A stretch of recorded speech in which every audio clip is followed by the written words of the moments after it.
スライドの作成ってめっちゃ時間かかりませんか？専門学校の授業の裏ではずーっとスライド作っていたりするんですけれども、短いものでも数時間、長いものだと1日以上かかることもざらにあります。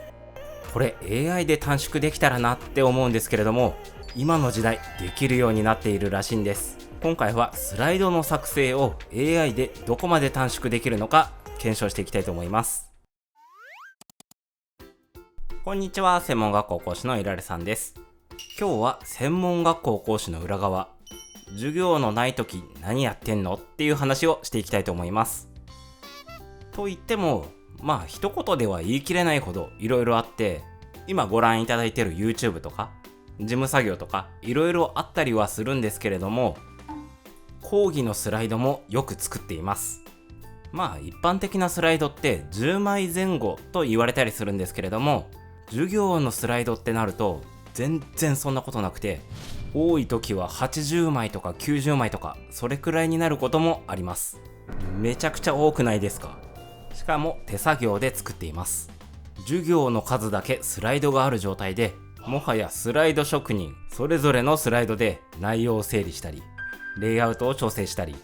画像を探したり、微調整したり、地味な作業が延々と続きます。分かってもらえる人いるんじゃないでしょうか。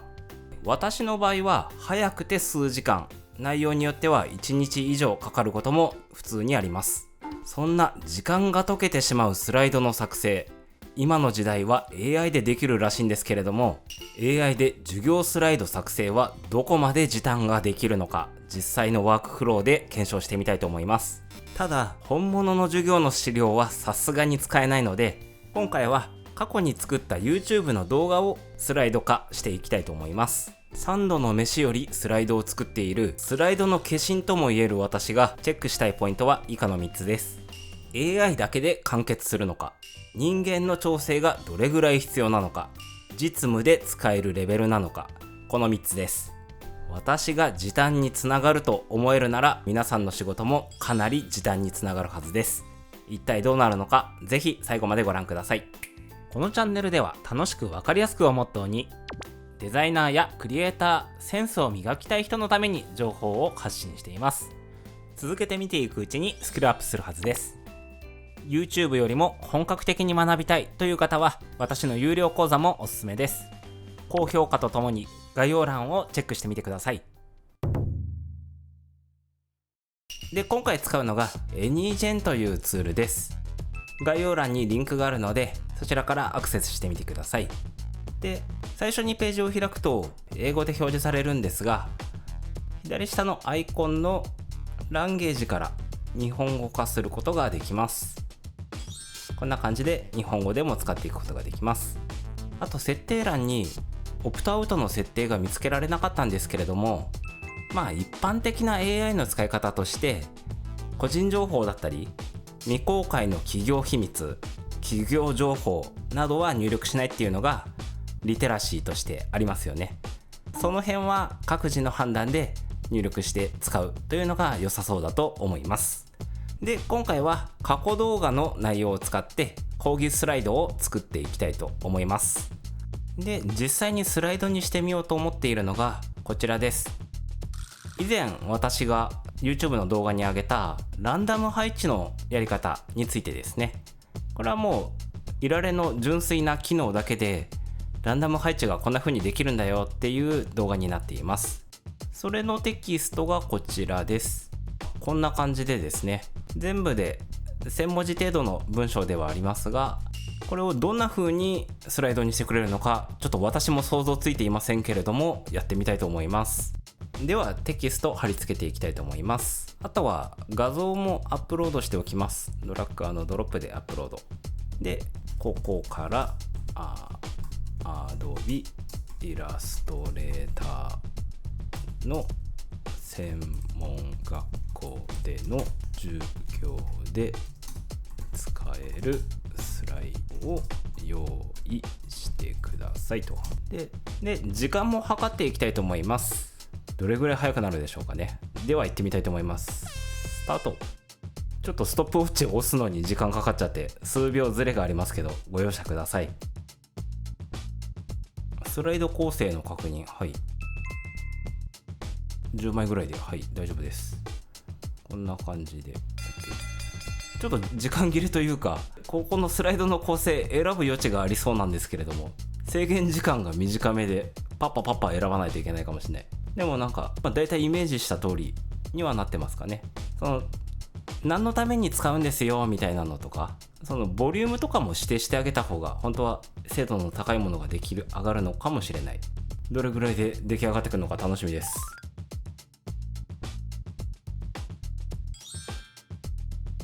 でこの辺にどんどんなんかスライドが追加されていく。いいですね、いいですね。ちょっとここにあると完成してるのかどうかわかんないので、この辺に持ってきて、お待たせいたしました、完成しましたということで、4分7秒、約4分ですね。約4分でスライドが、9枚出来上がりました。早いですね。どうでしょう、内容をちょっと確認していきたいと思うんですが、まず最初の1枚目がこちらですね。イラストレーターで作るランダム配置テクニックということで、いかに楽して泡を作るか。そうですね、ランダム配置のめんどくささ。はい、そうですね。この動画はそういったところをテーマに作ってますと。背景と泡のベース作り、一つコピーする、横に増産する、縦にも増産する。ちゃんと図解されてますね。いいですね。で3番ステップ3、魔法のボタン、個別に変形、ランダムにチェックを入れる。そうですね、密度と散らばりの微調整。結論、ランダム配置は個別変形にお任せということで。なるほど、はい、確かに私このように言っていたと思います。でご視聴ありがとうございましたって感じですね。こんな感じのスライドが出来上がりました。でこれ私手直し必要なのかどうなのか、この後確認していきたいと思います。出来上がったスライドの評価では、こちらの出来上がったスライド、実務で使えるレベルなのか評価していきたいと思います。全体的に言うならかなりいい感じにはできていると思います。ただ図解がですね、いられの操作である以上ですね、こういった形で見た人が操作を理解できるような画像の方がより分かりやすいんじゃないかなというふうに思いました。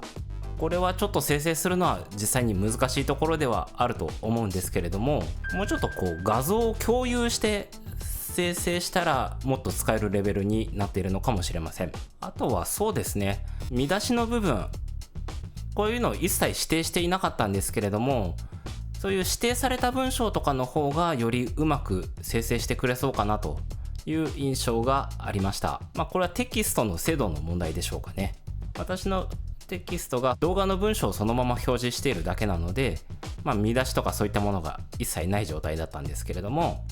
そういった見出しを分かりやすく伝えるような工夫があると、もっと精度が上がるのかなという印象でした。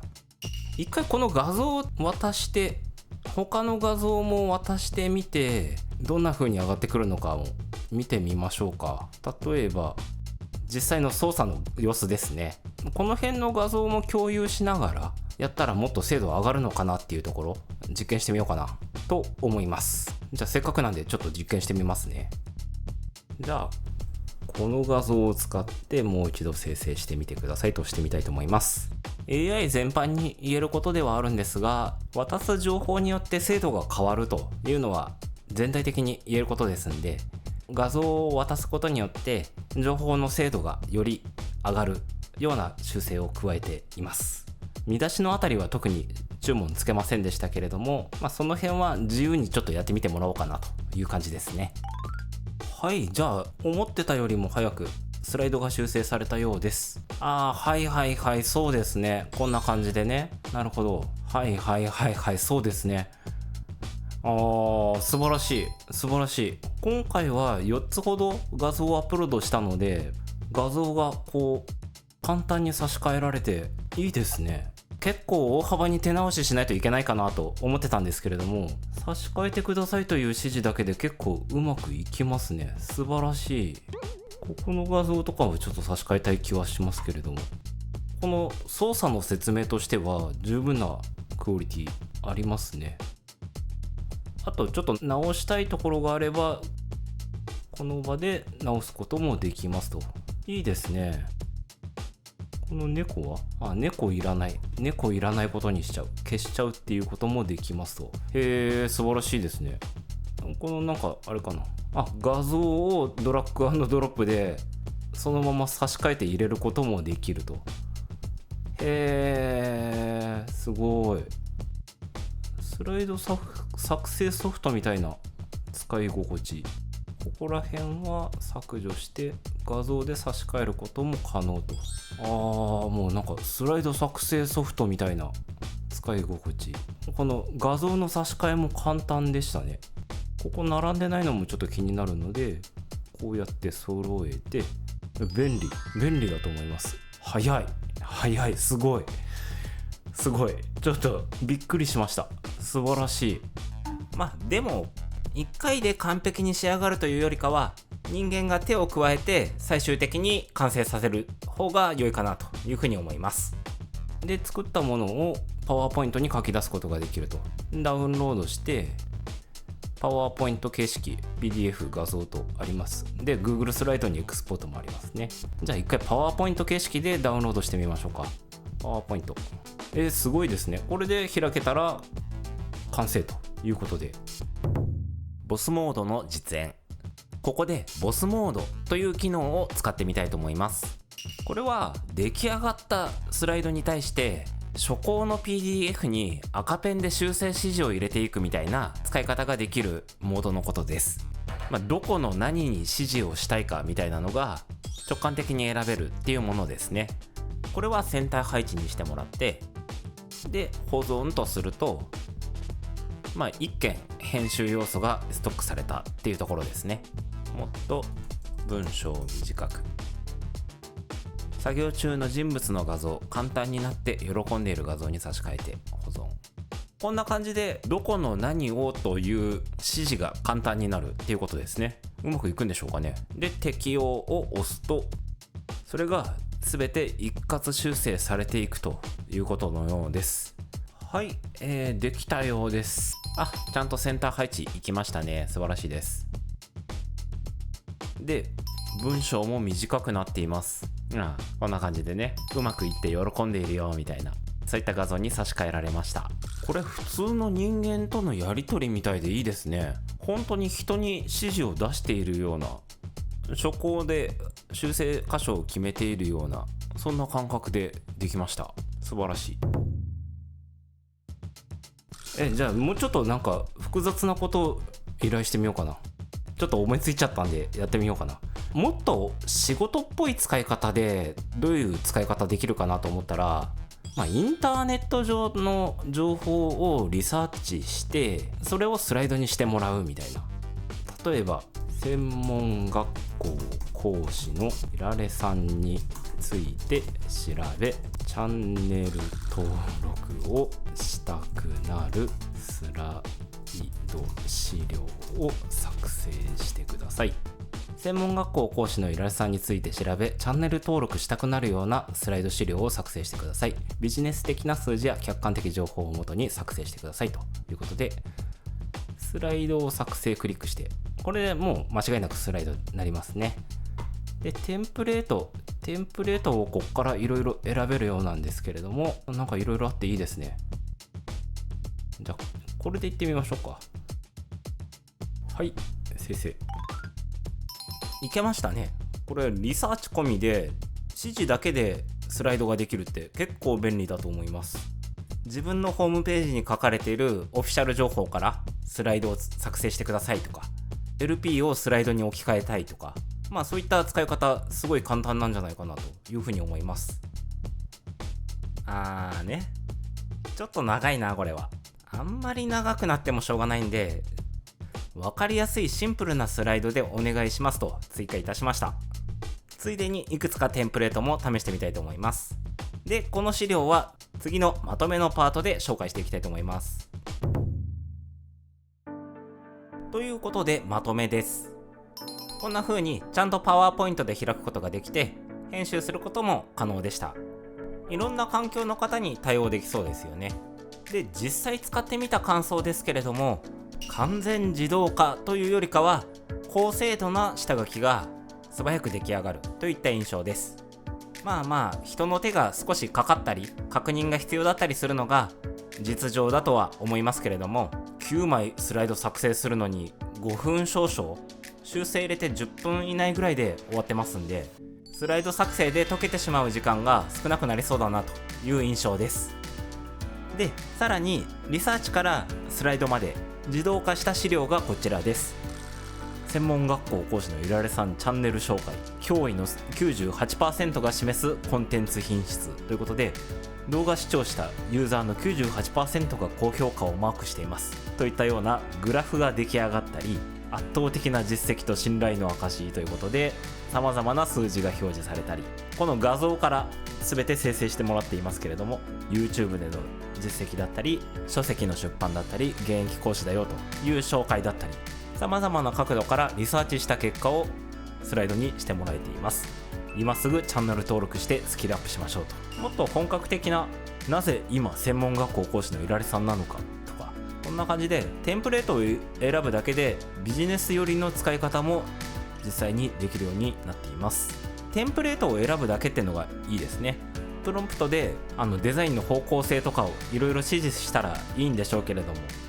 選ぶだけっていうのが早いなというふうに感じました。授業資料や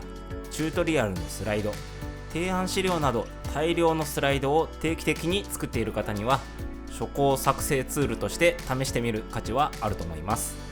概要欄に AnyGen のリンクを貼っておきますので、気になる方はチェックしてみてください。ということで今回の動画は以上となります。イラストレーターの基礎をしっかり学べる私の本気の有料講座も大変好評をいただいています。また私のいられの本も発売中です。どちらも YouTube では扱っていない内容も多数含んでいますので、興味のある方は概要欄のリンクからぜひチェックしてみてください。この動画が役に立った、参考になったと思う方はチャンネル登録、高評価よろしくお願いいたします。私は YouTube の他に X、ブログ、TikTok もやっています。ぜひそちらの方もよろしくお願いいたします。ここまでご視聴いただきありがとうございました。関連動画や次の動画でお会いいたしましょう。ではまた。